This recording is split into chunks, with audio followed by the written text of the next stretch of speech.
Teman-teman disabilitas ini terutama yang teramputasi pada umumnya adalah bagian masyarakat yang tersisihkan kalau bisa dibilang ya. Karena banyak dari teman-teman disabilitas ini yang tidak mendapat kesempatan pekerjaan secara formal. Nah, hal tersebut yang membuat saya berpikir kalau misalnya dikasih kesempatan kaki palsu, mungkin mereka bisa lebih mandiri kan. Setelah saya dioperasi tanpa kaki, sempat sih saya depresi, mau bunuh diri, saya udah nggak ada artinya lah hidup, ijazah nggak berguna, pekerjaan juga udah nggak ada, saat itu juga saya belum menikah kan begitu. Hampir tiap hari saya depresi lah, putus asa. Jangan mentang-mentang dia cacat, jangan sepelein orang. Taunya yang cacat itu yang lebih pintar daripada yang nggak cacat.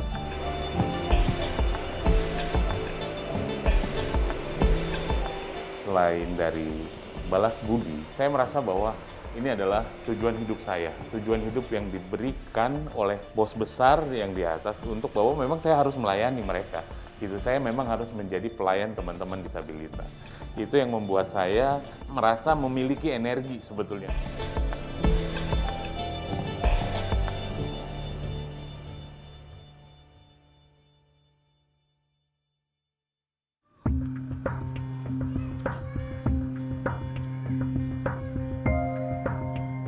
Tahun 2003 saya kecelakaan tabrakan di Angkarbir, Kalimalang, sehingga saya diamputasi dan setelah itu saya dirawat sempat setahun.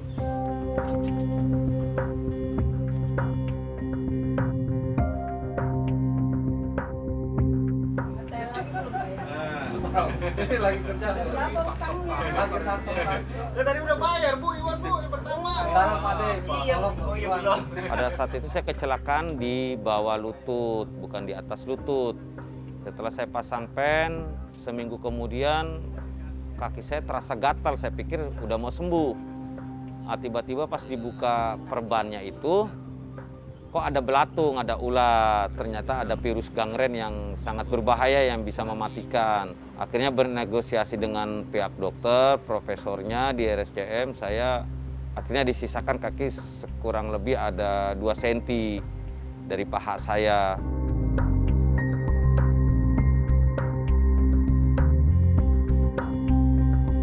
Dalam percobaan itu saya sempat diejek lah, dihina sama anak-anak, buntung teriak kan begitu ya, sempat ada sedih lah, air mata. Teman-teman juga menganggap saya, ibaratnya namanya teman-teman itu kan bagaimana, depresi lah, saya nggak berguna lah, ibaratnya namanya setengah komplit anggota tubuh.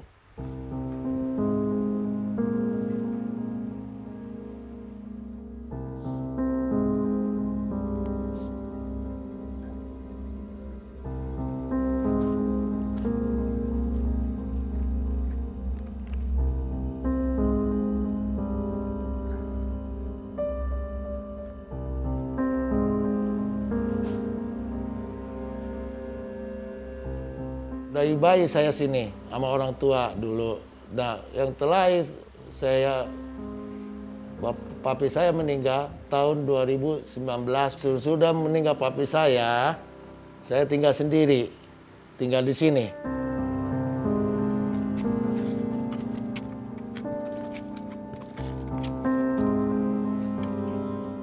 Tahun 2011 itu saya kerja di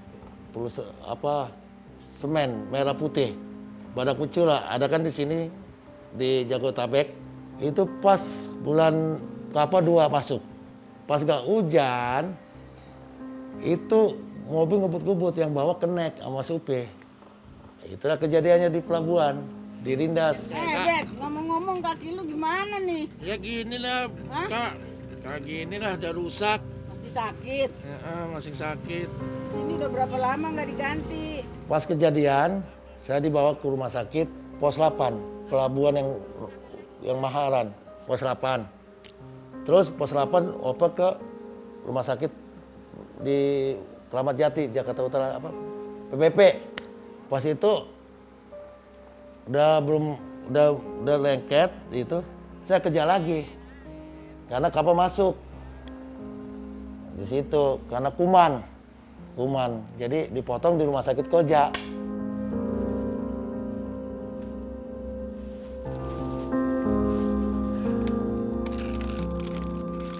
Nggak bisa kerja lagi. Nggak bisa kerja karena udah buntung kaki. Itu pernah saya minta kerjaan sama kawan, udah jadi bos, bilang nggak ada lowongan kerja. Karena cacat. Jadi nggak ada lowongan lagi untuk orang cacat, jadi saya mulung.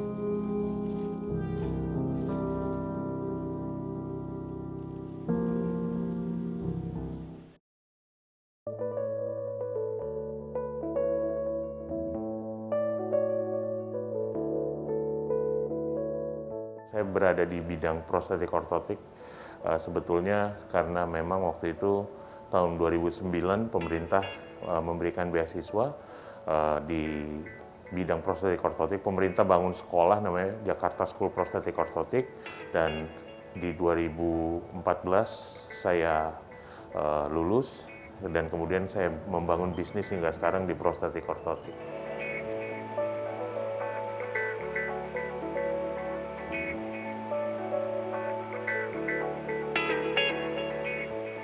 Hal tersebut yang memang membuat saya merasa bahwa saya punya kewajiban untuk memberikan kembali apa yang sudah dikasih ke saya. Artinya dalam arti saya memberikan kesempatan kepada teman-teman difabel yang memang tidak mampu, seperti saya yang tidak mampu pada sebelum saya sekolah, supaya mereka dapat kesempatan yang lebih baik lagi, ya, dengan harapan hal tersebut bisa mendorong teman-teman difabel untuk memiliki kesempatan yang lebih baik.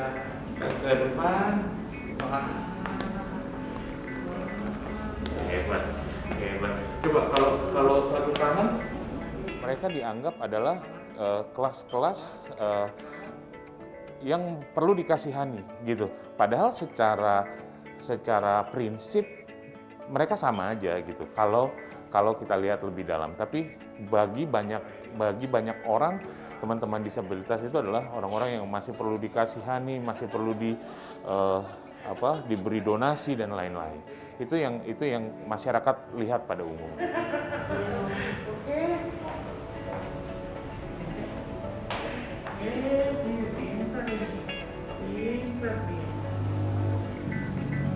Ya, dari ilmu yang saya punya, dari ilmu yang saya dapat secara cuma-cuma, ya kan, akhirnya itu bisa saya lakukan untuk melayani teman-teman disabilitas. Dan saya dengan bangga bahwa saya bisa mendeklarasi bahwa saya adalah pelayan buat teman-teman disabilitas gitu.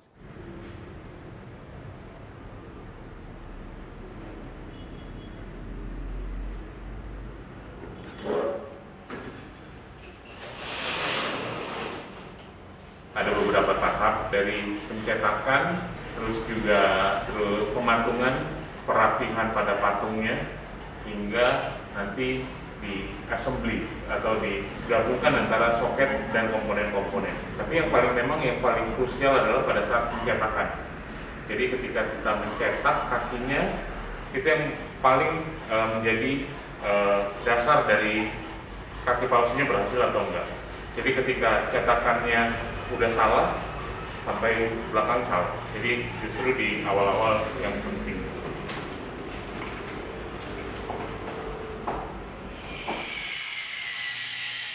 Jadi kegagalan yang paling sering ditemukan biasanya tidak pas atau agak longgar gitu, atau justru sangat sempit. Itu masih bisa kita modifikasi, tidak perlu buat baru. Misalnya kita panaskan, kita buka sedikit misalnya kesempitan, atau ketika longgar kita panaskan, kita rapikan lebih dekat lagi. Nah, kalau misalnya udah nggak bisa sama sekali diperbaiki, ya kita harus buat baru.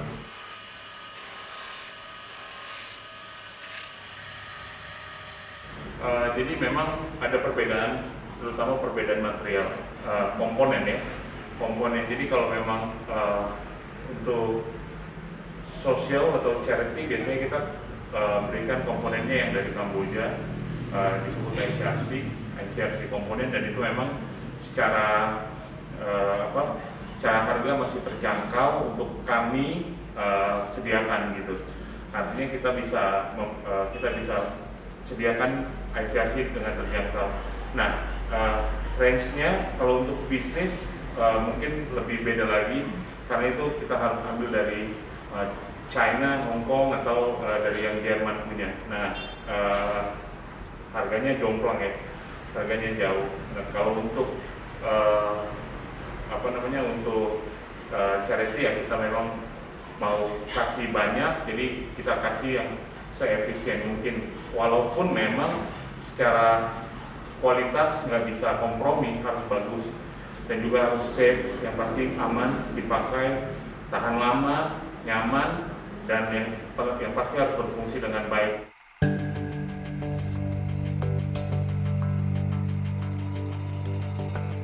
Jadi kalau bisa dibilang sudah banyak yang mengetahui apa kegiatan yang kita lakukan dari rekomendasi orang-orang yang memang tetangganya mungkin memiliki keterbatasan yang membutuhkan kaki palsu, atau juga dari perkumpulan kayak misalnya perkumpulan anak-anak cerebral palsy, dan juga kadang lewat sosial media saya gitu secara direct bisa juga seperti itu.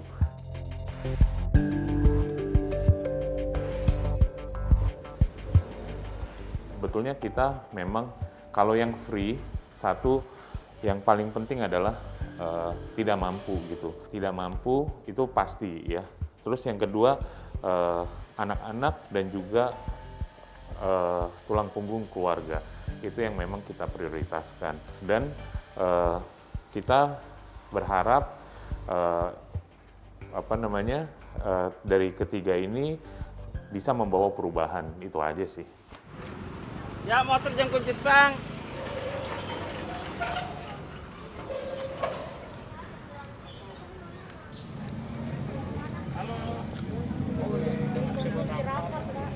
Setelah kecelakaan itu kan saya kan berhenti kerja. Saya sempat dirawat. Setelah saya dirawat itu saya di rumah. Setelah saya sembuh, proses pemulihan, lalu saya berani berinteraksi lah dengan dunia luar. Lalu saya coba-coba kerja di gereja ini, parkir. Pertama saya parkir dulu kan, karena sayang lahan di daerah saya kan gereja banyak parkiran, banyak mobil jemaatnya, kalau kita nggak atur, nggak kita rapikan sayang.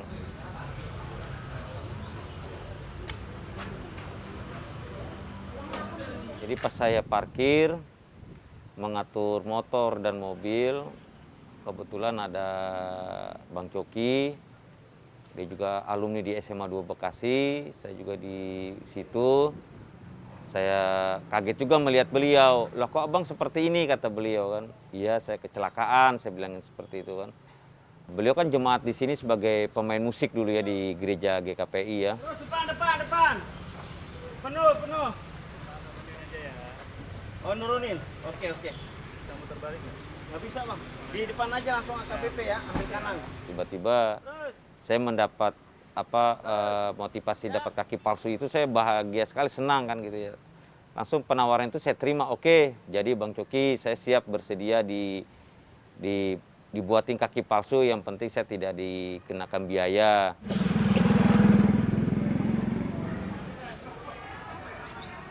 Kan saya bisa bikin kaki palsu. Saya tanya, kenapa kok nggak pakai kaki palsu? Terus saya bilang, ya mahal, nggak punya biaya. Gitu awalnya sih seperti itu, ngobrol-ngobrol, terus akhirnya saya putuskan untuk ya kita support kaki palsu gitu. Awalnya seperti itu. Saya ngelihat juga sosok Pak Iwan ini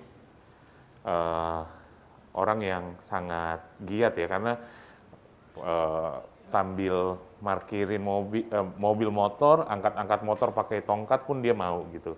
Artinya Pak Iwan punya daya juang yang tinggi. Banyak karunia untuk kamu tuh. Siap Emang, Iwan akrab di sini, udah kayak saudara, udah kayak apa, baru nyadarin, baru tahu, baru deket di sini. Tapi berkat teman-teman juga menyemangati saya bahwa hidup ini adalah suatu pilihan yang harus kita jalani, nggak bisa kita sesali. Ini ada suatu takdir, kata teman-teman, akhirnya saya coba bangkit. Tapi saya berusaha mencoba bangkit, coba kembali lagi bahwa nggak ada lagi pilihan, kita harus bangkit untuk bisa menyemangati hidup, kan begitu Mbak.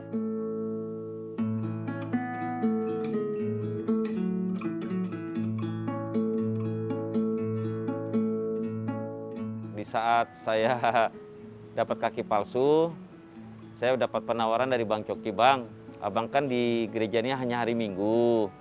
Kebetulan saya, kata Bang Coki, saya mau buka usaha kedai kopi demi anak, kan gitu ya.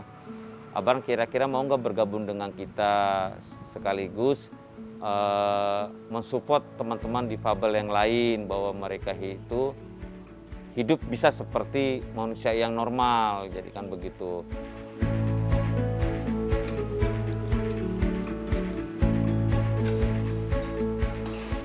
Jadi Senin sampai Sabtu saya bergabung dengan Bang Coki di kedai kopi demi anak. Penawaran itu saya terima, dan kebetulan ekonomis juga saat itu makin bertambah saya kan, dan saya dipercayai untuk memegang kedainya beliau, di fullin saya disuruh megang untuk mengelola kopi demi anak itu.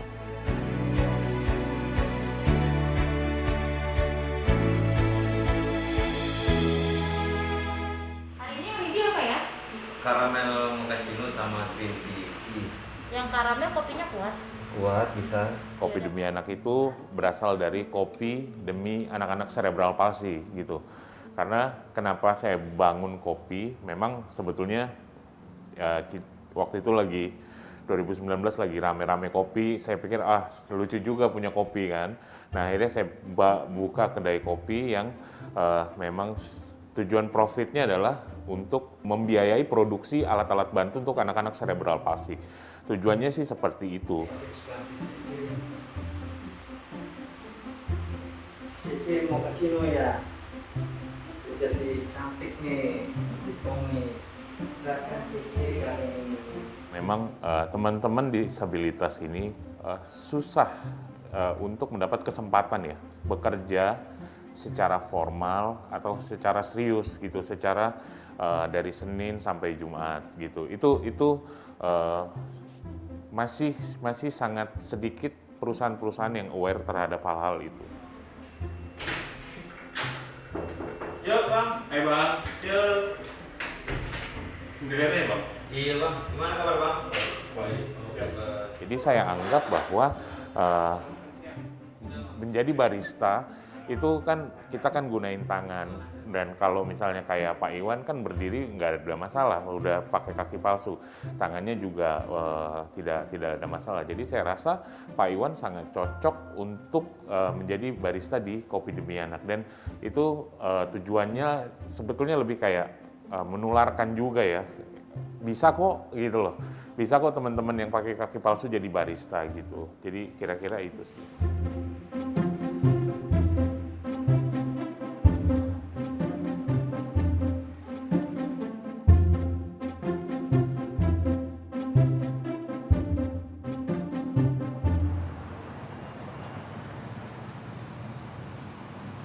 Halo Bang. Selamat siang Bang.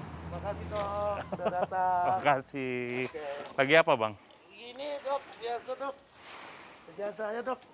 Iya. Susun Oke. pemulung. Ayo dok, masuk ke Oke, rumah, dok. yuk masuk yuk. Sakit nggak tuh kakinya? Sakit sedikit-sedikit dok. Iya. Saya pertama semula tahu kena karena dari tetangga saya. Saya panggil ibu manajer, Ceklin. Dokter Coki ini Tobing, orangnya enak, baik hati, suka membantu dia apa, nggak sombong, enak, cara ngomongnya juga enak, sopan. Seberapa penting kaki palsu buat Abang? Ya penting sekali dok, Hah? untuk cari makan saya.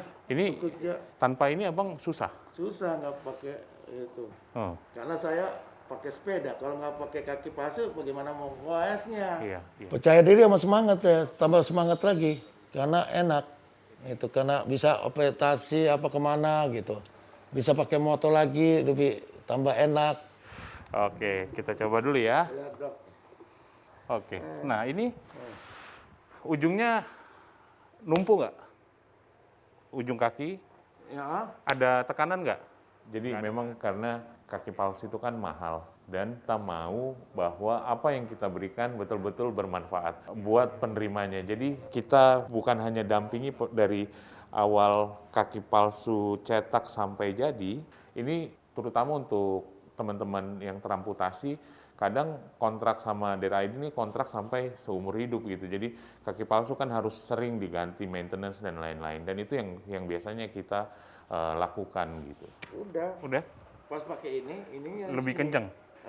Sininya. Iya. Hal yang paling membahagiakan buat saya ketika kaki palsu itu atau alat bantu itu betul-betul merubah hidup banyak orang yang sehingga mereka merasa berterima kasih gitu, kayak feeling grateful gitu. Itu yang membuat kadang-kadang saya sangat terharu.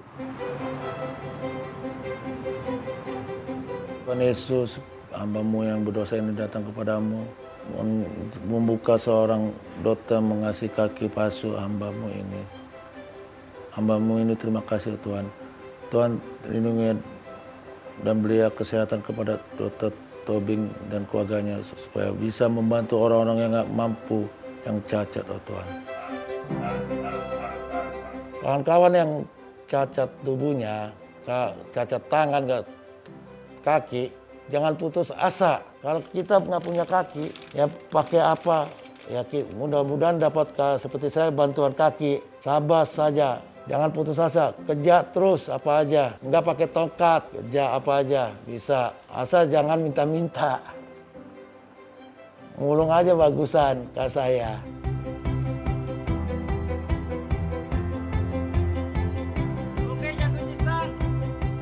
Bahagialah, motivasi hidup bertambah, semuanya lah pokok kita bergairah hidup, udah nggak keterpurukan, kita jadi juga rileks menjalani hidup, bisa beradaptasi dengan masyarakat. Bukan hanya kaki palsu, saya berharap bisa memberikan kesempatan buat teman-teman disabilitas dan juga bisa membuat teman-teman disabilitas merasa diterima oleh masyarakat. Itu sih harapan yang mau saya kembangkan ke depannya.